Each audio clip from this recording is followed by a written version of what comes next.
Test Drive with Graham Fletcher.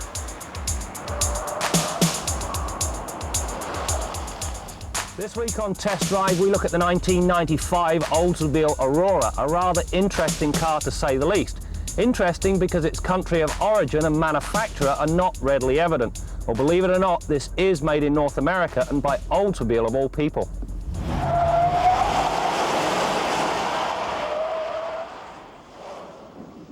The Aurora is, to all intents and purposes, totally new. The only thing this car has in common with any other Oldsmobile is its base chassis, which was partly derived from the Olds 98. At the heart of this luxury touring car is a splendid 4-litre 4-cam 32-valve V8 that produces 250 horsepower and 260 pounds-feet of torque. This power is relayed to the road via a dual-mode automatic that rates as one of the best in the industry. During the skid pad test, the Aurora zipped through the 100k mark in a tad over 8 seconds. Certainly more than respectable. The engine and transmission come into their own in the mid-range. Tromp the gas pedal and the tranny slips down a couple of cogs, which gets the engine on cam, and away you go. Getting from 60k to 160k is accomplished in short order. When it comes to smooth, this engine again qualifies as one of the best. As with the Infiniti Q45 and the Lexus LS400, you can balance a loonie on edge while the engine is running. A cheap trick, but one that illustrates the point very effectively. The suspension is made up of modified McPherson struts up front with a semi-trailing arm design in back. The rear air shocks provide automatic load leveling. During the pylon test, this setup put on a fine display. The amount of body roll is controlled and understeer is mild. Opting for the Autobahn package upgrades the rubber, which is the only weak link. One of the techie items on the Aurora is the power steering design. It's called MagnaSteer Magnetic Assist Steering. It combines hydraulics, electronics and magnetics to produce a continuously variable assist. The feel and effort required during a variety of maneuvers yields the desired results.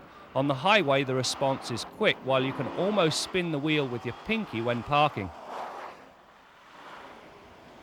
During the brake test, the four-wheel disc brake system, complete with a full anti-lock feature, hauled this heavy car to a halt in just 116 feet from 80k.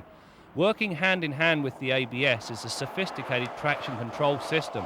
When it detects wheel spin, it begins to brake that wheel.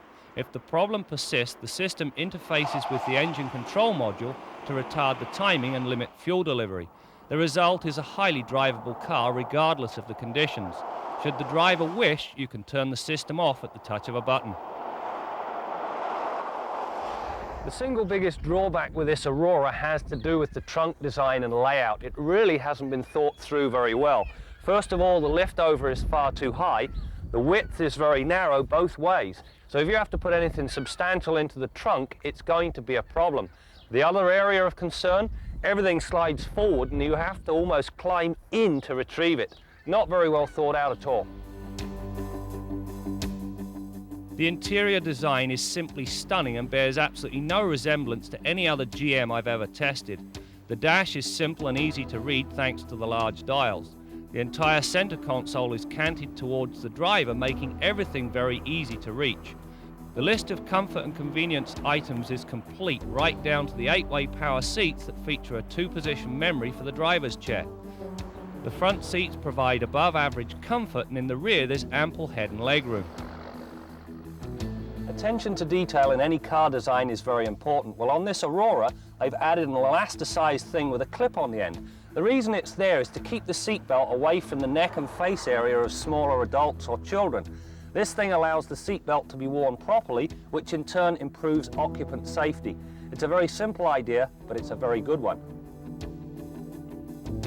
The list of little extras rounds out the interior. Auxiliary controls to the radio and heater are housed on the steering wheel, and the front passenger gets their own heater controls mounted in the door panel. The item that impressed me most, though, is the fact that all the controls have a uniform tactile feel, and the level of fit and finish is well above the General's usual standards. The latter is important because this car will challenge the likes of the Infiniti J30, 5 Series Bimmers, and the upscale Lexuses of this world.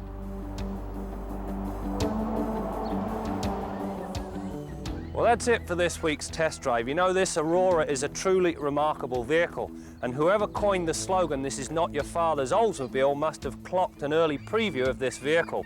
The other thing that's really interesting, if this is an indicator as to which way GM are taking their products, their future certainly looks very rosy.